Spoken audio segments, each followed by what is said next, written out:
नमस्कार प्यारे साथियों, आपका स्वागत है ज्ञान विचार कहानी चैनल में, जहां हम जीवन से जुड़ी उन सच्चाइयों को कहानियों के माध्यम से उजागर करते हैं जिन्हें हम अक्सर अनदेखा कर देते हैं। आज की कहानी एक ऐसी सच्चाई पर आधारित है जिससे कोई भी नहीं बच सकता, वृद्धावस्था। जी हां, बुढ़ापा, जीवन की वो अंतिम लेकिन महत्वपूर्ण अवस्था जिसमें इंसान फिर से एक बार बच्चे जैसा हो जाता है। दुर्भाग्य की बात यह है कि आजकल इस अवस्था को बोझ समझा जाने लगा है। माँ बाप जिन्होंने अपने बच्चों को जीवन की हर मुश्किल से बचाया, उन्हें आज पर क्या हम ये भूल नहीं रहे कि समय कभी किसी के लिए नहीं रुकता। आज जो जवान है, कल उन्हें भी उसी राह से गुजरना होगा। आज जो माता पिता की उपेक्षा कर रहे हैं, कल उन्हें भी अपने ही बच्चों की बेरुखी सहनी पड़ सकती है। तो आइए इसी सोच और एहसास के साथ हम शुरू करते हैं आज की कहानी। एक ऐसे वृद्ध की कहानी जो कभी अपने परिवार का अभिमान था और आज उसी घर में बेगाना हो गया है। सुबह के 5 बजे 60 वर्षीय किशन लाल अपने कमरे में रखी आराम कुर्सी पर बैठे हुए छत की ओर देख रहे थे। उनकी आंखों में एक गहरी उदासी थी। वे खुद से ही बातें कर रहे थे।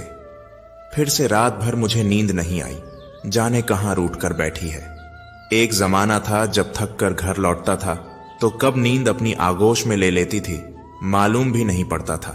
और अब ऐसे लगता है जैसे दुनिया का सबसे फालतू इंसान मैं ही हूं। किशन लाल जी कुर्सी से उठकर पूरे घर में टहलते हुए घर का एक एक कोना देखने लगे।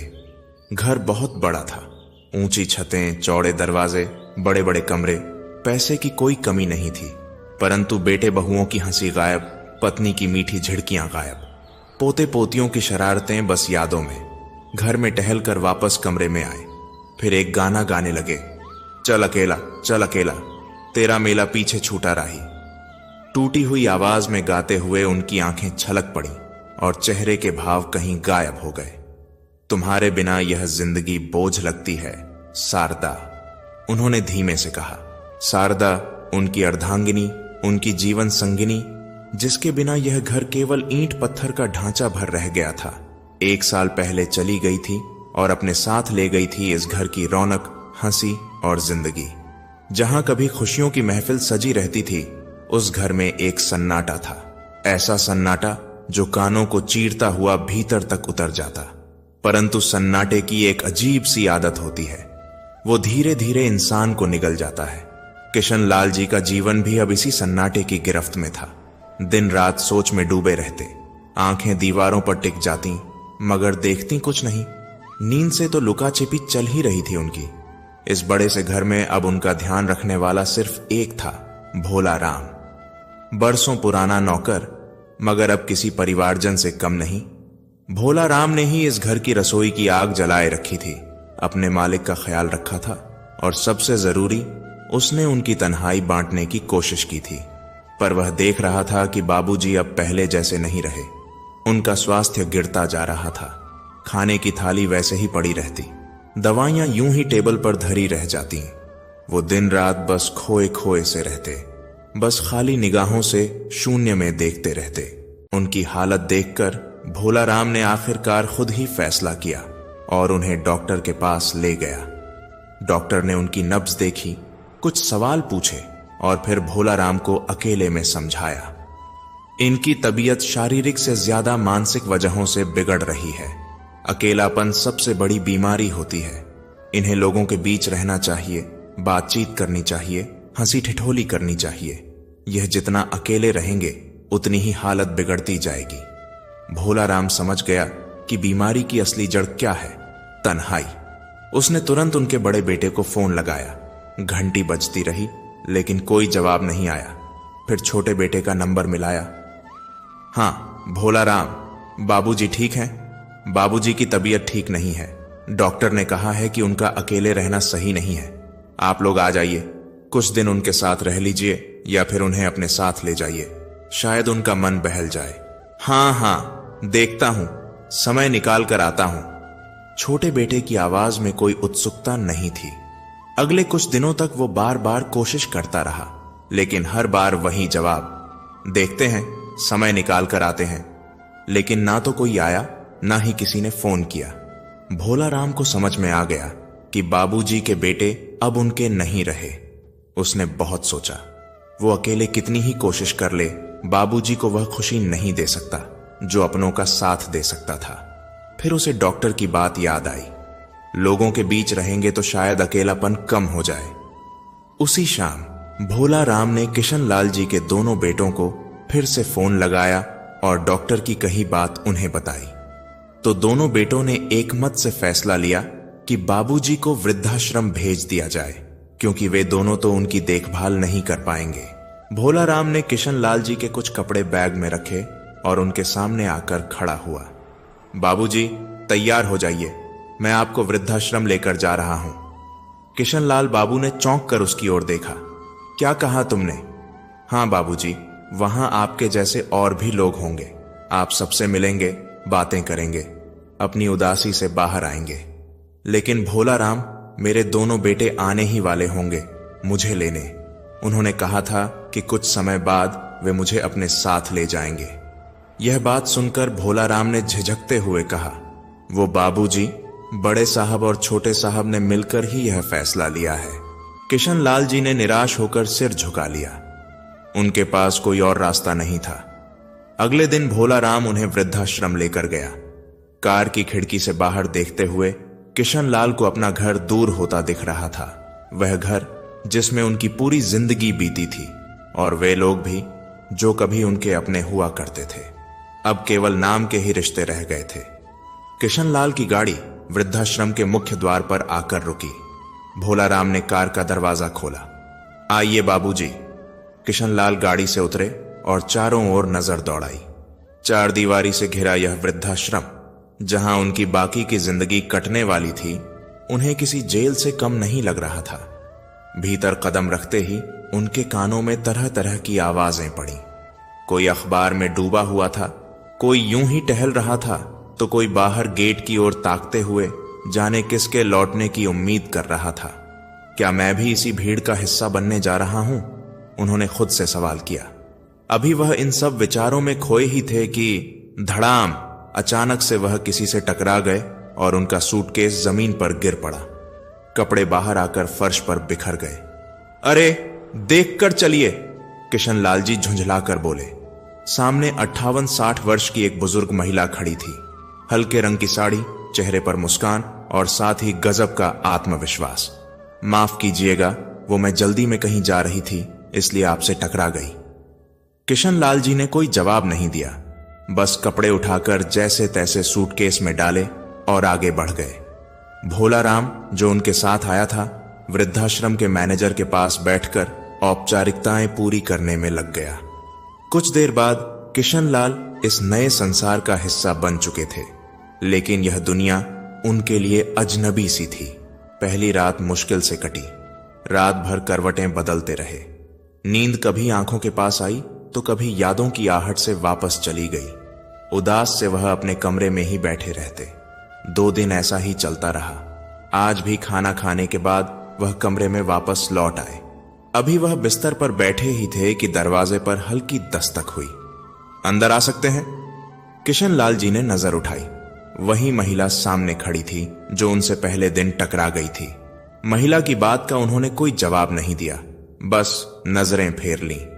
महिला ने मुस्कुराते हुए खुद ही कुर्सी खींचकर बैठते हुए कहा, मैं निर्मला। उस दिन हमारी टक्कर कुछ ज्यादा ही जोरदार हो गई थी, है ना? निर्मला ने मजाकिया अंदाज में कहा। हाँ, और आपकी तरह गुस्से में रहने की आदत नहीं है मेरी। चलो फिर भी कुछ बोले तो सही। किशन लाल की भौहें तन गईं। अरे यह क्या, आपने दवाइयां नहीं ली? आपको दवा समय पर लेनी होगी, नहीं तो तबीयत बिगड़ सकती है, निर्मला ने कहा। किशन लाल जी ने सूनी आंखों से उनकी ओर देखा, फिर धीरे से कहा, किसके लिए? क्या बचा है जिंदगी में? निर्मला जी हल्की मुस्कान के साथ बोली, आपके लिए। कभी कभी खुद के लिए भी जीना चाहिए। कहते हुए निर्मला जी ने दवाइयां निकालकर उनके हाथ में थमाई और पानी दिया। फिर बोली, यह जीवन बहुत अनमोल है और छोटी सी तो जिंदगी है, इसलिए पुरानी बातों को भूलकर फिर से जीना शुरू कीजिए, मुस्कुराना शुरू कीजिए। तो झुंझलाते हुए किशन लाल जी बोले, यह बातें करना बहुत आसान होता है, खास तौर पर जिसके जीवन में कोई परेशानियां ना हो, वह ऐसे ही उपदेश देता है। लेकिन आप नहीं जानती कि मैंने अपने जीवन में क्या खोया है। निर्मला ने एक गहरी सांस ली। यहां जितने लोग हैं, हर किसी ने कुछ ना कुछ खोया है। कोई अपनी जिंदगी भर की पूंजी छोड़कर आया है, कोई अपनी पहचान और कोई अपने अपनों को। किशन लाल जी का चेहरा कठोर बना रहा, लेकिन उनकी आंखों में हल्की नमी तैरने लगी। निर्मला जी ने उनकी चुप्पी तोड़ने की कोशिश करते हुए हल्के अंदाज में कहा, वैसे चाय पीते हैं? यहां की चाय बहुत अच्छी होती है। किशन लाल जी ने पहली बार उनकी तरफ देखा। आप हर बात को हल्का क्यों बना देती हैं? निर्मला जी मुस्कुरा दी, क्योंकि जिंदगी को बोझ बनाना समझदारी नहीं है। किशन लाल जी के पास कोई जवाब नहीं था। निर्मला जी ने उनकी ओर देखा। उनकी आंखें भारी थीं, चेहरा झुका हुआ था। कुछ देर तक दोनों चुपचाप बैठे रहे। किशन लाल जी की उंगलियां धीमे धीमे कुर्सी के हत्थे पर चल रही थीं, जैसे वो किसी पुरानी सोच में उलझे हों। निर्मला ने थोड़ा पास आकर कहा, अगर अपना दुख किसी से बांटा जाए तो मन हल्का हो जाता है। तो किशन लाल जी ने अपने दिल का गुब्बार हल्का करना शुरू किया। मेरा घर कभी खुशियों से भरा था। मैं, मेरी पत्नी शारदा और हमारे 2 बेटे सब एक साथ रहते थे। बड़े भाग्यशाली समझते थे हम खुद को कि हमें 2-2 लायक बेटे मिले। बेटे तो दोनों बाहर नौकरी करने लगे, फिर वहीं अपनी पसंद की लड़कियों से शादी भी कर ली। घर में हम पति पत्नी रह गए थे, लेकिन कभी अकेलापन महसूस नहीं हुआ। शारदा वह पूरे घर की जान थी। उसकी हंसी से दीवारें तक मुस्कुराती थीं। बच्चे भी कभी कभार मिलने आ जाते थे। कहते कहते किशन लाल की आवाज कांप गई। उन्होंने गहरी सांस ली और आगे बोले, लेकिन 1 साल पहले जब शारदा गई, सब कुछ बदल गया। उसके जाने के बाद मेरे बेटों ने उसके साथ साथ मुझे भी भुला दिया। किशन लाल जी की आवाज में थरथराहट थी। निर्मला जी ने उनकी झुकी हुई आंखों को गौर से देखा और हल्की मुस्कान के साथ बोली, अरे, क्या आपकी दुनिया सिर्फ आपके बेटों तक ही सीमित थी किशन लाल जी? शारदा जी चली गईं, लेकिन उनकी यादों को संजोकर जीने की बजाय आपने खुद को इस सोच में कैद कर लिया कि अब जिंदगी में कुछ बचा ही नहीं। किशन लाल जी चुप थे। ऐसा पहली बार हुआ था कि किसी ने उनकी पीड़ा को सिर्फ सुना ही नहीं, बल्कि उन्हें आईना भी दिखाया था। आपको शर्मा जी के बारे में पता है? शर्मा जी भी आपकी तरह यहीं रहते हैं। एक समय था जब उनके पास सब कुछ था, बड़ा सा घर, खुशहाल परिवार, दौलत, शोहरत, लेकिन फिर सब कुछ खत्म हो गया। एक हादसे में उन्होंने अपनी पत्नी और इकलौते बेटे को खो दिया। जो संपत्ति थी वह धीरे धीरे दूसरों के लालच की भेंट चढ़ गई। जब वह यहां आए तो अपना सब कुछ खो बैठे थे, लेकिन बाकी की जिंदगी दुख को गले से लगाकर बैठे रहना उन्होंने स्वीकार नहीं किया। उन्होंने फिर से हिम्मत जुटाई। अब वह हर सुबह पास की बस्ती में जाते हैं और गरीब बच्चों को पढ़ाते हैं।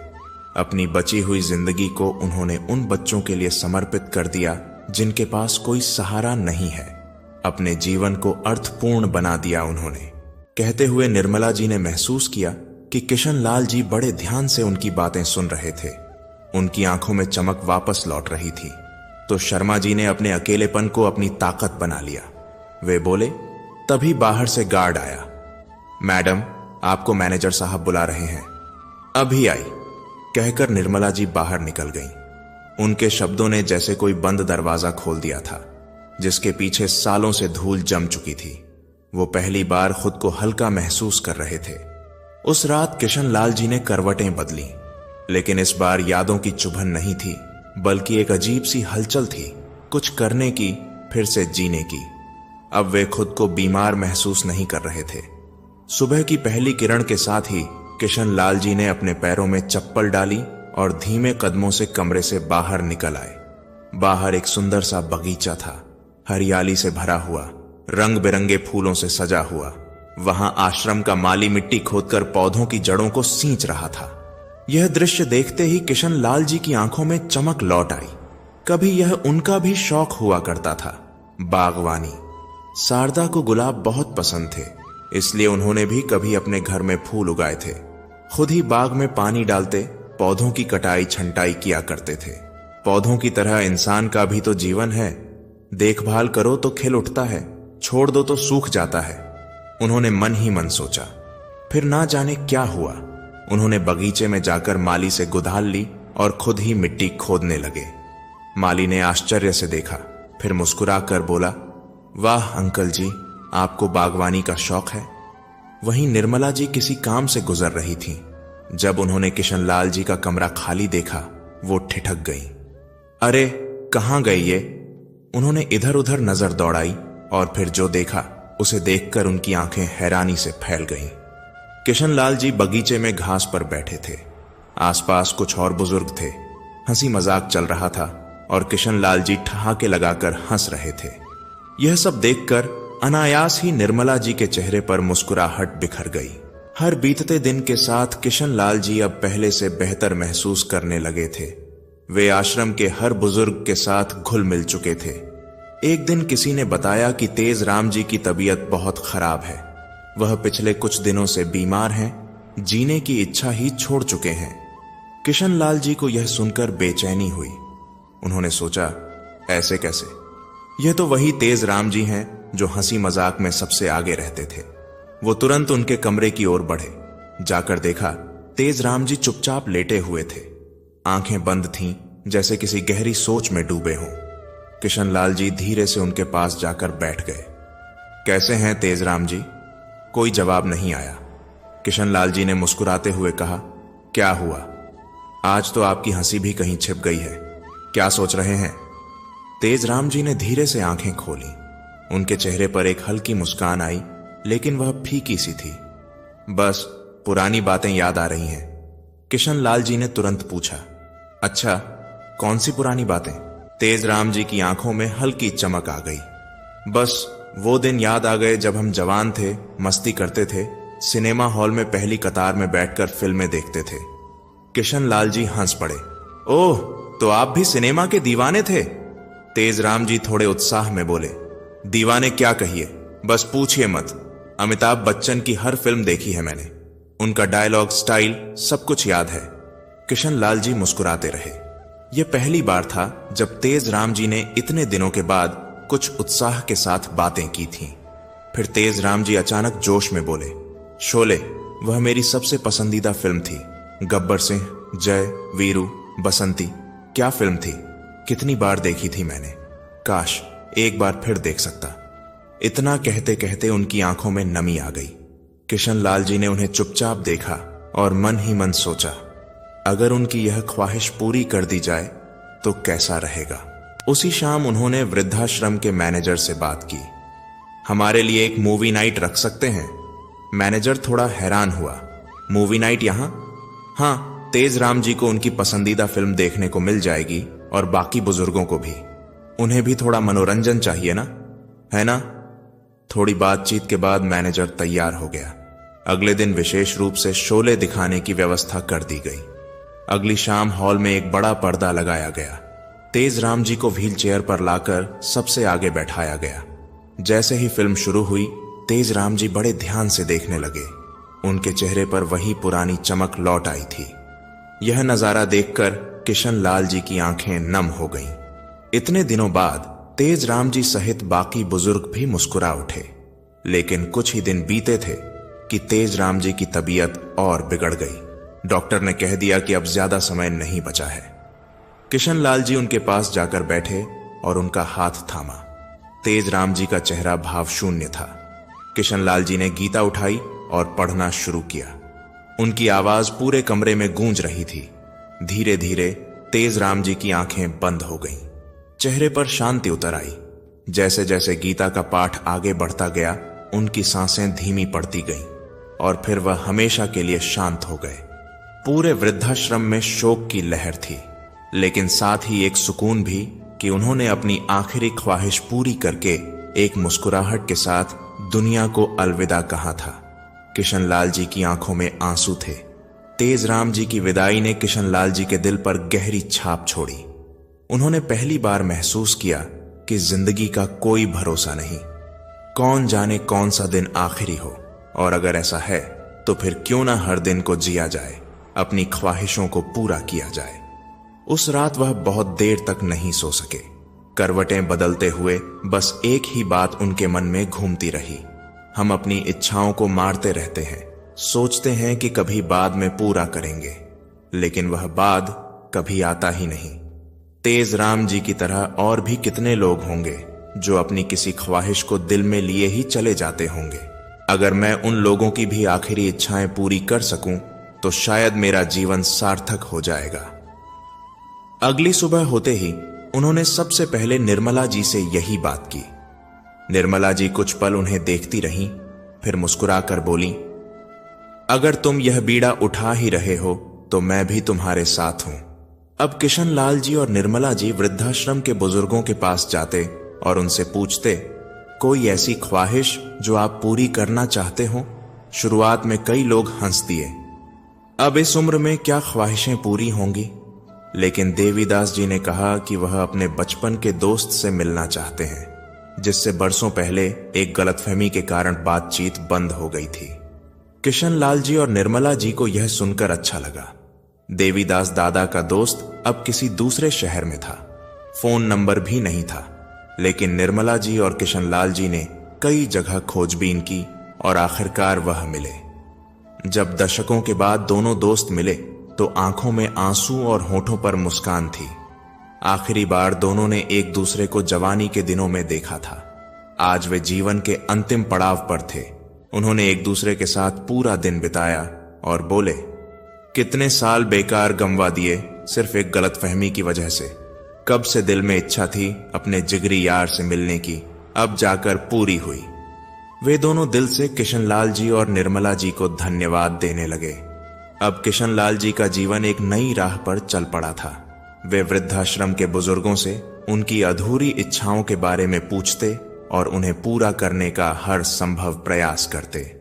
कोई अपने बचपन के गांव जाना चाहता था तो कोई तीर्थ यात्रा पर, कोई अपने बेटे को एक बार देखना चाहता था तो कोई अपने पसंदीदा पकवान खाना चाहता था। किशन लाल जी और निर्मला जी ने मिलकर कई लोगों के जीवन को खुशियों से भर दिया था। धीरे धीरे यह आश्रम बदलने लगा था। अब यहां बुजुर्ग मन मारकर नहीं जीते थे, बल्कि अपनी जिंदगी के आखिरी दिनों को खुलकर जीने लगे थे। कभी भजन संध्या का आयोजन किया जाता तो कभी शतरंज की बिसात बिछाई जाती, कभी कैरम का खेल खेला जाता। किशन लाल जी खुद भी बदल चुके थे। जो कभी खुद के अकेलेपन से जूझ रहे थे, वह दूसरों के जीवन में रोशनी लाने वाले फरिश्ते बन गए थे। एक दिन किशन लाल जी ने निर्मला जी से कहा, मेरे बारे में तो आपको सब मालूम है, लेकिन अपने बारे में तो कुछ बताया ही नहीं। आप कहाँ रहती हैं? परिवार में कौन कौन है? तो निर्मला जी ने बताया, पति की 20 वर्ष पहले ही मृत्यु हो गई थी। एक बेटा है जो शादीशुदा है। पहले नर्स के तौर पर नौकरी करती थी, अब रिटायर हो गई तो वृद्धाश्रम के लोगों की सेवा करना शुरू कर दिया। दूसरों के चेहरे पर खुशी देखकर खुशी मिलती है मुझे। दोनों अक्सर आश्रम के काम से साथ ही बाहर जाते। ये साथ शायद अब उनकी जरूरत भी बन चुका था। किशन लाल जी ने कई बार महसूस किया था कि निर्मला जी बिना कहे ही उनकी हर बात समझ जाती हैं। उनके मन की उलझनों को वह बिना बोले ही पढ़ लेती, और अजीब बात यह थी कि निर्मला जी भी यही महसूस करती थीं। उन्हें भी यह साथ अब सहज और अपना लगने लगा था। वृद्धाश्रम में दोनों घंटों बातें करते, हंसते और पुराने दिनों की यादें साझा करते। ऐसा लगता जैसे जीवन के इस मोड़ पर दोनों को एक नया सहारा मिल गया हो। लेकिन उस दिन माहौल कुछ अलग था। किशन लाल जी सामान्य दिनों की तरह हंसमुख नहीं थे। उनके चेहरे पर एक संजीदगी थी और बार बार वह कुछ कहने की कोशिश करते, फिर खुद को रोक लेते। निर्मला जी ने भांप लिया, क्या हुआ किशन लाल जी? आज बहुत गुमसुम लग रहे हैं। निर्मला जी, हम दोनों ही अकेले हैं। इस उम्र में सहारे की सबसे ज्यादा जरूरत होती है। क्या आपने कभी सोचा है कि अगर हम साथ हो जाएं तो जिंदगी कितनी आसान हो जाएगी? किशन लाल जी, आप क्या कह रहे हैं? उन्होंने हड़बड़ाकर पूछा। किशन लाल जी ने कहा, निर्मला जी, मैं चाहता हूं कि इस रिश्ते का कोई नाम हो। हम एक दूसरे का सहारा बने, इसी समाज में इज्जत के साथ रहें। निर्मला जी अक्स रह गईं। उन्हें लगा जैसे किसी ने उनके अंदर एक तूफान खड़ा कर दिया हो। किशन लाल जी, हम बच्चे नहीं हैं जो यूं नए रिश्तों की कल्पनाएं करने लगे।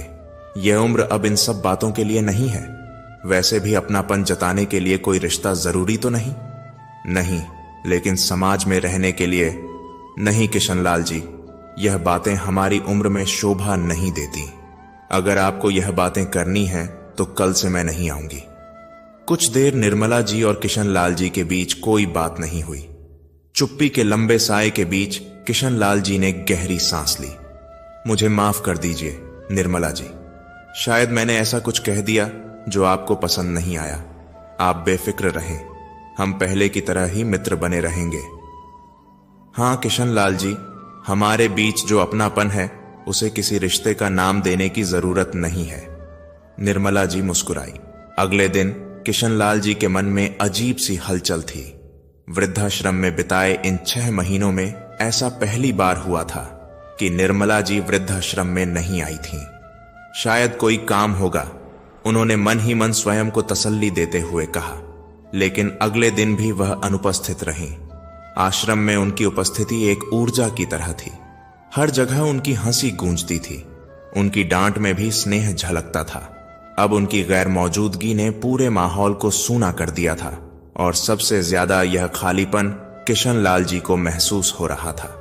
वह दिन भर उनके आने का इंतजार करते, लेकिन हर बीतते दिन के साथ उनके भीतर की आत्मग्लानि और बढ़ती जा रही थी। आखिरकार एक दिन उन्होंने आश्रम के मैनेजर से पूछा, लेकिन उसे भी कोई जानकारी नहीं थी। निर्मला जी का फोन भी नहीं लग रहा था। कोई तो बात है। उन्होंने मैनेजर से निर्मला जी का पता लिया और खुद उनके घर जाने का फैसला किया। शाम का वक्त था। किशनलाल जी ऑटो से निर्मला जी के घर के बाहर पहुंचे। घर ज्यादा बड़ा नहीं था। उन्होंने धीरे से दरवाजे पर दस्तक दी, लेकिन कोई नहीं आया। फिर सोचने लगे कि गेट पर ताला नहीं है, इसका मतलब कोई अंदर है। उन्होंने फिर कोशिश की। फिर अंदर से दरवाजा खुला और सामने निर्मला जी थीं, मगर वह वैसी नहीं लग रही थीं जैसी आश्रम में दिखती थीं। उनका चेहरा उतरा हुआ था और चाल भी धीमी थी। अरे किशनलाल जी, आप यहां? उनकी आवाज में हैरानी थी। निर्मला जी, आप कहां थीं? पूरे 1 हफ्ते से आपको देखा नहीं, फोन भी नहीं उठाया आपने। सब लोग परेशान थे। आप ठीक तो हैं? निर्मला जी ने मुस्कुराने की कोशिश की और दरवाजे से हटकर इशारा किया। आइए किशनलाल जी, अंदर आइए। किशनलाल जी धीमे कदमों से भीतर दाखिल हुए। कमरा साफ सुथरा था, लेकिन एक अजीब सी वीरानी उसमें बसी थी। सोफे के पास रखी मेज पर दवाइयां रखी थीं। किशनलाल जी ने उनकी तरफ देखा। आपकी तबीयत ठीक नहीं लग रही। निर्मला जी, क्या हुआ? निर्मला जी एक गहरी सांस लेकर बैठ गईं। कुछ दिनों से तबीयत ठीक नहीं थी, कमजोरी भी महसूस हो रही थी। डॉक्टर को दिखाया तो पता चला कि डेंगू हो गया है। डेंगू? किशनलाल जी की आवाज में चिंता थी। आपने किसी को बताया भी नहीं और आप यहां अकेली हैं? तो निर्मला जी हल्के से मुस्कुराईं। इस अकेलेपन के साथ जीने की आदत हो गई है किशनलाल जी। किशनलाल जी को उनकी मुस्कान में छिपा दर्द साफ दिखाई दे रहा था। उन्होंने धीरे से पूछा, आपका बेटा? आपने तो बताया था कि बेटा बहू हैं आपके, वो कहां है? बस यह सुनते ही निर्मला जी की आंखों में आंसू आ गए। उन्होंने जल्दी से अपना चेहरा दूसरी तरफ कर लिया, जैसे खुद को संभालने की कोशिश कर रही हूं। बेटा बहू तो है मेरे, लेकिन उनकी आवाज की कपकपी उनके मन की हालत बयां कर रही थी। किशनलाल जी ने ध्यान से उनकी ओर देखा, लेकिन क्या? निर्मला जी ने आंखें बंद कर लीं, जैसे कुछ पुरानी यादें उनके सामने घूम गईं। फिर बेहद शांत आवाज में बोलीं, वो अपने परिवार के साथ ऊपर की मंजिल पर रहता है। दरअसल मेरी बहू को मेरे साथ रहना पसंद नहीं था, इसलिए उसके कहने पर मेरा बेटा अपने परिवार को लेकर मुझसे अलग हो गया। किशनलाल जी अबाक रह गए। क्या? जी हां, जिसके लिए पूरी जिंदगी मेहनत की, उसे अपनी पत्नी के बहकावे में आकर मुझे अकेला छोड़ने में जरा भी देर नहीं लगी। अब तो बस आते जाते कभी कभार मुलाकात हो जाती है। कमरे में कुछ देर तक बस घड़ी की टिक-टिक सुनाई देती रही। किशनलाल जी ने खुद से कहा, इतनी जिंदा दिल महिला और इतनी अकेली। मैं सोचता था कि सिर्फ मैं ही अपने अकेलेपन से जूझ रहा हूं, लेकिन निर्मला जी तो, इनकी मुस्कान के पीछे कितना दर्द छिपा था, यह मैं कभी समझ ही नहीं पाया। किशनलाल जी ने उनकी ओर देखा। आपने दवाइयां ली? निर्मला जी ने ना में सिर हिला दिया। किशनलाल जी को जाने क्यों यह सुनकर बहुत तकलीफ हुई। मैं जानता हूं आश्रम में सबकी दवाइयों का ध्यान रखती हो, लेकिन अपने लिए लापरवाही बरत रही हो। थोड़ा रुक कर बोले, खाना भी नहीं खाया होगा, है ना? निर्मला जी ने कुछ जवाब नहीं दिया, बस हल्का सा मुस्कुरा दी। किशनलाल जी ने इधर उधर देखा और अचानक बोले, ठीक है, पहले मैं आपके लिए खाना बनाकर लाता हूं। निर्मला जी ने चौंक कर उनकी ओर देखा। अरे नहीं, रहने दीजिए, भूख नहीं है मुझे। लेकिन मुझे तो भूख लगी है, वो भी जोरों की। अब मैं खाना बनाने जा रहा हूं और हम साथ में खाएंगे। कहते हुए किशनलाल जी उठकर किचन की तरफ बढ़ गए। किशनलाल जी ने जल्दी जल्दी दलिया बनाया और 2 कटोरियों में डालकर बाहर आने लगे तो निर्मला जी की हंसी छूट गई। आपको रसोई में देखकर अजीब लग रहा है। किशनलाल जी ने हंसते हुए कटोरी उनकी ओर बढ़ाई। जिंदगी में पहली बार किसी के लिए खाना बनाया है। पता नहीं कैसा बना है, पर खाकर बताइएगा। निर्मला जी ने एक चम्मच दलिया लिया और मुस्कुराई। सच कहूं तो बहुत अच्छा लगा। जाने कितने दिनों के बाद किसी ने अपने हाथों से मेरे लिए कुछ बनाया है। दोनों धीरे धीरे बातें करते हुए खाना खाने लगे। निर्मला जी के चेहरे पर तसल्ली देखकर किशनलाल जी को सुकून मिल रहा था। अगले 2-3 दिन ऐसे ही बीत गए। किशनलाल जी हर रोज थोड़ी देर के लिए निर्मला जी का हालचाल पूछने आ जाते। कभी उनके लिए फल लाते, कभी घर के काम में मदद कर देते। उस दिन भी किशनलाल जी निर्मला जी का हालचाल पूछकर लौट रहे थे कि ऊपर की मंजिल से किसी ने उन्हें जाते हुए देख लिया। निर्मला जी अभी अंदर जाकर लेटी ही थीं कि एक कड़कती आवाज उनके कानों में पड़ी। यह सब क्या चल रहा है मां? निर्मला जी चौंक गईं। सामने उनका बेटा और बहू खड़े थे। बेटे का चेहरा गुस्से से तमतमाया हुआ था। निर्मला जी हैरानी से बोली, क्या हुआ? तुम इतने गुस्से में क्यों हो? वाह, पूछ तो ऐसे रही हैं जैसे कुछ मालूम ही नहीं। कौन है वो आदमी? क्यों आता है वो रोज यहां? क्या रिश्ता है तुम्हारा उनसे? निर्मला जी स्तब्ध रह गई। बहू भी आग में घी डालते हुए बोली, मुझे तो दाल में कुछ काला नजर आता है। निर्मला जी का सिर अब चकराने लगा था। जैसे तैसे उन्होंने खुद को संभाला और बोली, क्या बकवास कर रहे हो? शर्म आनी चाहिए तुम लोगों को। जिसके बारे में तुम इस तरह की बातें कर रहे हो वो सिर्फ मेरे मित्र हैं। वो उसी वृद्धा आश्रम में रहते हैं जहां मैं बीमार लोगों की सेवा करने जाती हूं। इंसानियत के नाते वो मेरा हाल चाल लेने आते हैं। बेटा झुंझलाकर बोला, अच्छा, आप तो 2 सालों से उस वृद्धाश्रम में जा रही हैं। आज तक तो कोई इस तरह घर तक आया नहीं। ऐसी कौन सी बातें करनी थीं आप लोगों को जो सबके सामने नहीं हो सकती थीं? क्या मतलब है तुम्हारा? तुम होश में तो हो? मैंने आखिर ऐसा क्या कर दिया है जो तुम इतनी बातें सुना रहे हो मुझे? बस रहने दीजिए मां, अब और तमाशा मत बनाइए। पहले ही मोहल्ले वाले न जाने हमारे बारे में क्या क्या बातें कर रहे होंगे। अब और कोई बहस नहीं होगी। आगे से वह आदमी यहां नहीं दिखना चाहिए। और आज के बाद आप भी वृद्धाश्रम जाने का ख्याल छोड़ दीजिए। उम्र हो गई है, लेकिन घूमने फिरने का शौक अभी पूरा नहीं हुआ है। कहते हुए उनका बेटा और बहू ऊपर चले गए। निर्मला जी की आंखों में आंसू थे। कुछ पल वैसे ही खड़ी रहीं। समझ नहीं पा रही थीं कि कैसे समझाएं अपने बेटे को कि इंसानियत नाम की चीज भी इस दुनिया में होती है। उनके भीतर एक भयानक उथल पुथल चल रही थी। एक मन कहता, शायद बेटे की बात मान लेनी चाहिए।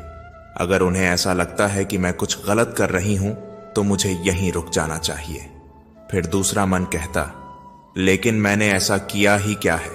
अगर मैं किसी के साथ बैठकर 2 पल बातें कर लेती हूं, वृद्धाश्रम चली जाती हूं, कुछ बेसहारा बुजुर्गों को अपनी सेवा से थोड़ा सुकून देने की कोशिश करती हूं, तो क्या मैं गलत हूं?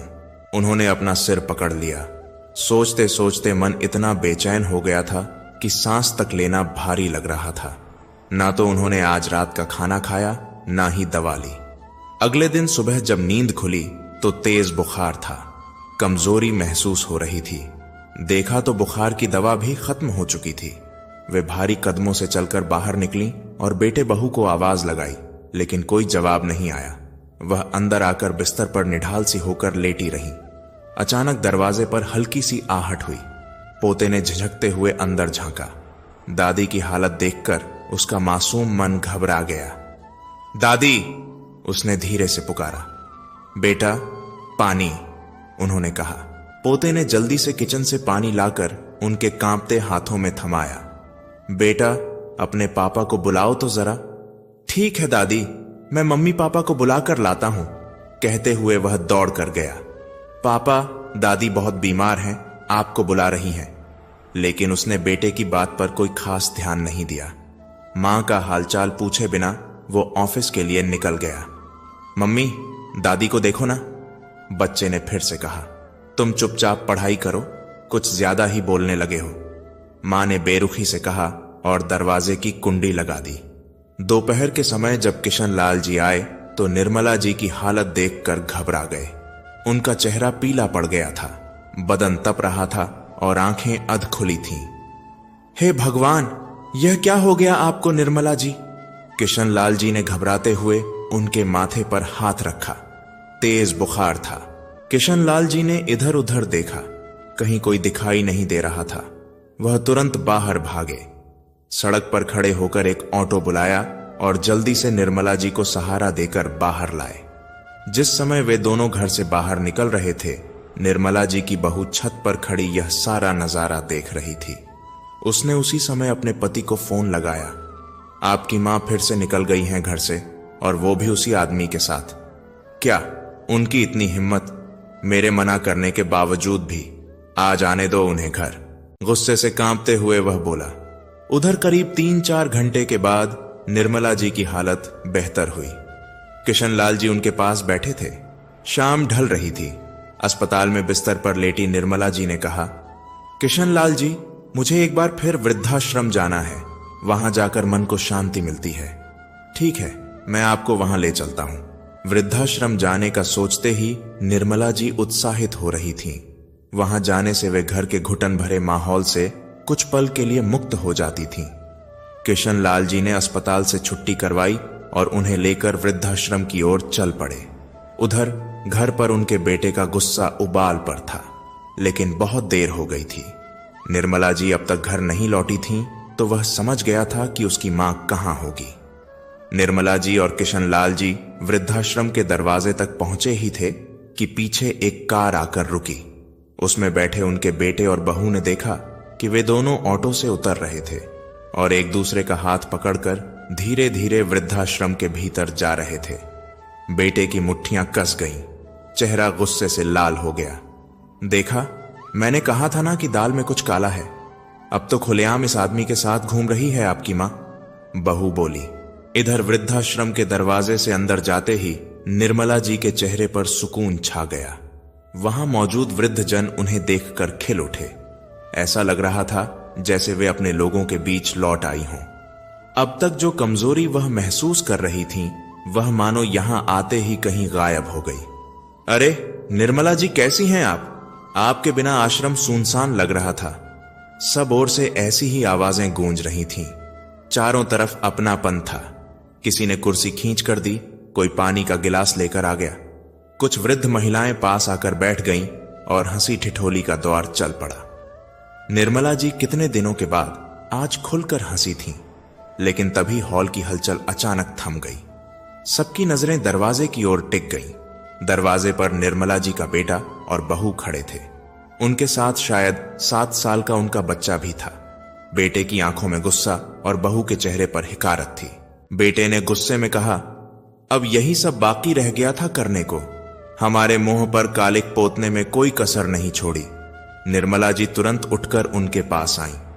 यह कैसी बातें कर रहे हो तुम सब लोगों के सामने? कुछ तो शर्म करो।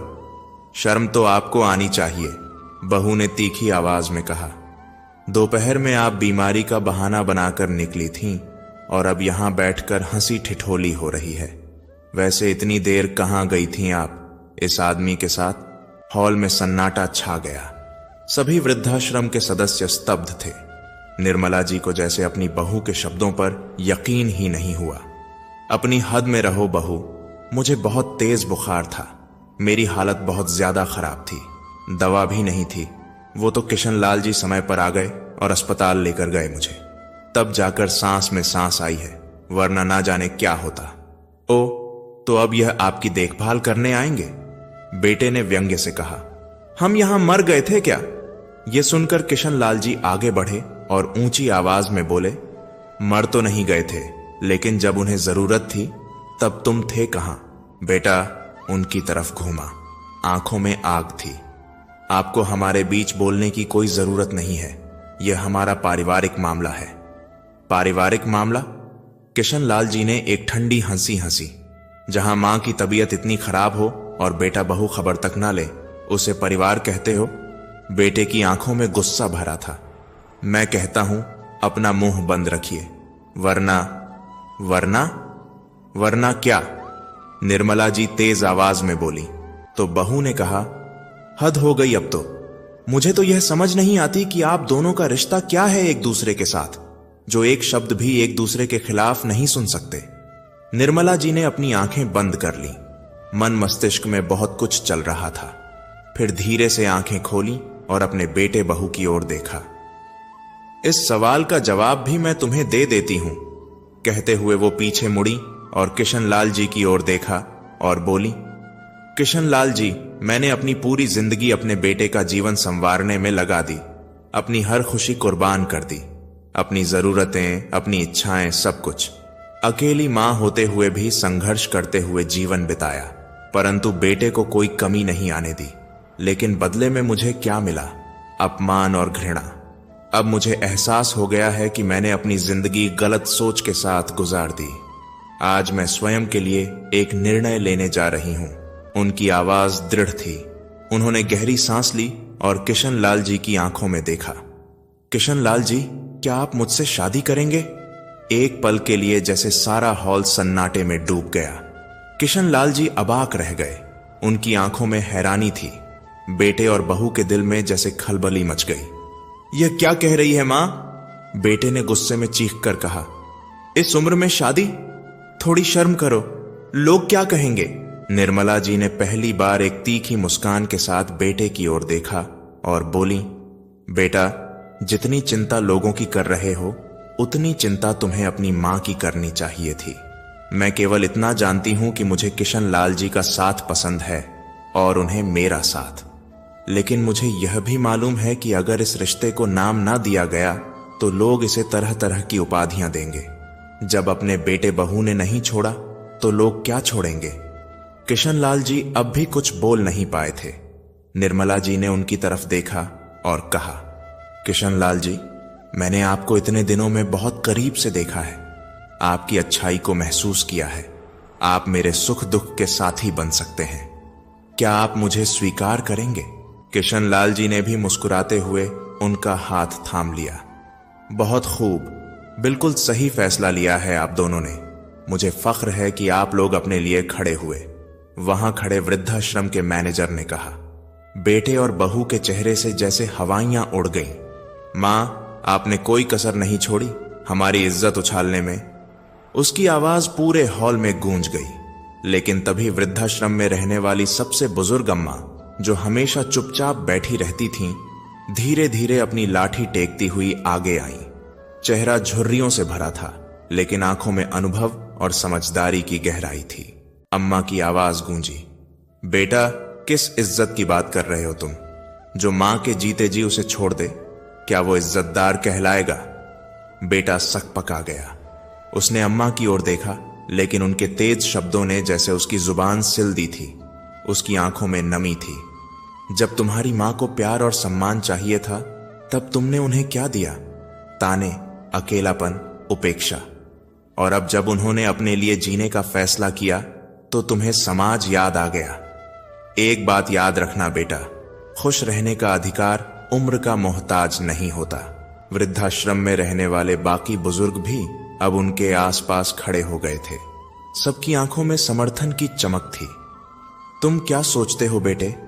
एक और बुजुर्ग बोले, क्या मां सिर्फ जन्म देने और त्याग करने के लिए बनी है? क्या उसे कभी अपनी खुशियों के बारे में सोचने का हक नहीं? बेटा तिल मिला गया। उसने अपनी पत्नी की तरफ देखा, जो खुद भी असहज महसूस कर रही थी। बेटा, मां बाप कोई बोझ नहीं होते। अम्मा की आवाज रुआंसी हो चली थी। हम अपनी पूरी जिंदगी बच्चों के लिए देते हैं और जब बुढ़ापा आता है तो हमें पराया बना दिया जाता है। लेकिन अब जमाना बदल चुका है। आज हर किसी को अपने बारे में सोचने का पूरा हक है। अम्मा ने निर्मला जी की तरफ देखा और उनका हाथ थाम लिया। उनकी आंखों में स्नेह था। बेटा, आज तूने वह किया है जो बहुत कम लोग कर पाते हैं। तू अकेली नहीं है, हम सब तेरे साथ हैं। वृद्धाश्रम के सभी लोग एक मुस्कान के साथ अम्मा की बात का समर्थन करने लगे और पूरा वृद्धाश्रम तालियों की गड़गड़ाहट से गूंज उठा। निर्मला जी का पोता, जो वहीं खड़ा यह सब सुन रहा था, बड़ी मासूमियत से बोला, सच्ची मेरी दादी की शादी होगी? मैं भी आऊंगा दादी की शादी में। तभी उसकी मां ने उसका हाथ पकड़ा और उसे लेकर भड़कती हुई बाहर निकल गई। लेकिन जाते जाते पोता बार बार मुड़कर अपनी दादी को देखता रहा। बेटा भी गुस्से में पैर पटकता हुआ चला गया। किशनलाल जी और निर्मला जी ने एक दूसरे को देखा। दोनों की आंखों में एक नई रोशनी थी। अब न कोई पछतावा था और न ही कोई डर। अगले ही दिन किशनलाल जी ने अपने मकान और बाकी सारी प्रॉपर्टी के विषय में फैसला कर लिया। अपने दोनों बेटों बहुओं से उन्हें कोई उम्मीद नहीं थी और उन्हें अब किसी विरासत की परवाह नहीं थी। वो धन जो उन्होंने जीवन भर जोड़ा था, अब किसी नेक मकसद के लिए था। किशनलाल जी ने अपना मकान अपने बरसों पुराने वफादार नौकर भोला राम के नाम कर दिया, जिसने हमेशा उनका साथ दिया था। विवाह करके किशनलाल जी और निर्मला जी ने अपने रिश्ते को एक नाम दिया और पूरी तरह वृद्धाश्रम के लोगों की अधूरी ख्वाहिशों को पूरा करने में जुट गए। वे साथ रहे, एक दूसरे के सुख दुख के साथी बने और अपनी आखिरी सांस तक उन लोगों के लिए जीते रहे जिन्हें दुनिया ने ठुकरा दिया था। प्यारे साथियों, यह कहानी केवल निर्मला जी और किशनलाल जी की नहीं है। यह हर उस बुजुर्ग की कहानी है जिसे कभी माँ बाप, कभी पति पत्नी और कभी सिर्फ कर्तव्यों की मूर्ति बनाकर जीने को मजबूर किया गया, जिनसे समाज ने यह उम्मीद की कि वे उम्र भर बस देते रहें समय, प्रेम, त्याग, सेवा और समझ। पर बदले में उन्हें जो मिला वह था उपेक्षा, तिरस्कार और अंत में अकेलापन। पर इस कहानी ने एक नई राह दिखाई है। यह कहानी हमें यह सिखाती है कि माता पिता कोई संवेदनाहीन मशीन नहीं होते जो सिर्फ बच्चों को बड़ा करने के लिए बनाए गए हों।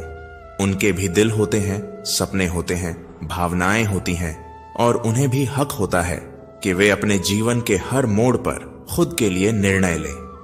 निर्मला जी ने अपने बेटे के लिए जीवन भर तपस्या की, पर जब खुद को एक साथ की जरूरत थी तो वही बेटा उन्हें बोझ समझने लगा। किशनलाल जी ने परिवार, समाज और संबंधों के नाम पर सब कुछ सहा, लेकिन जब उनकी आत्मा टूटी तब उन्होंने हार नहीं मानी। उन्होंने खुद को दोबारा खड़ा किया और उस अकेलेपन में भी एक हमसफर ढूंढ लिया। उन दोनों का मिलन समाज के नियमों के खिलाफ जरूर था, लेकिन दिलों के नियमों के अनुरूप था। यह कहानी उन लाखों लोगों को आवाज देती है जो जीवन की सांझ में खुद को बेबस और अकेला समझते हैं। यह कहती है, समाज क्या कहेगा से बड़ा सवाल यह है, क्या जो हो रहा है वह इंसानियत के खिलाफ तो नहीं। कहानी हमें यह सोचने पर मजबूर करती है कि क्या हम अपने बुजुर्गों को वो सम्मान, वो अपनापन दे रहे हैं जिसके वे हकदार हैं? क्या हम उन्हें इंसान की तरह देखने का साहस रखते हैं? सिर्फ माँ बाप नहीं, बल्कि ऐसे व्यक्ति जिनके अपने सपने, इच्छाएं और भावनाएं भी हैं। असली रिश्ते खून से नहीं, कर्म और संवेदनाओं से बनते हैं। जो मुश्किल समय में साथ निभाए वही अपना होता है, चाहे वो बेटा हो या एक अनजान सहारा।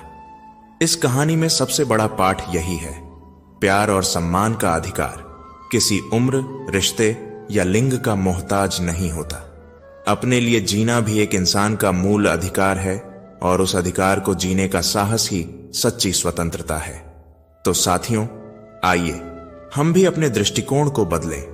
अपने घरों में मौजूद बुजुर्गों को केवल जिम्मेदारी नहीं, सम्मान और स्वतंत्रता भी दें। उन्हें जीने दें जैसे वो जीना चाहते हैं, क्योंकि अंतिम समय में शांति और साथ देना किसी भी संतान की सबसे बड़ी पूजा होती है। प्यारे साथियों, तो कैसी लगी आपको हमारी यह कहानी? अगर कहानी अच्छी लगी हो तो कमेंट बॉक्स में जरूर बताएं। तो आज के लिए बस इतना ही। मिलते हैं अगली वीडियो में एक और नई कहानी के साथ। तब तक के लिए खुश रहें, अपना और अपनों का ख्याल रखें। जय श्री राधे कृष्ण।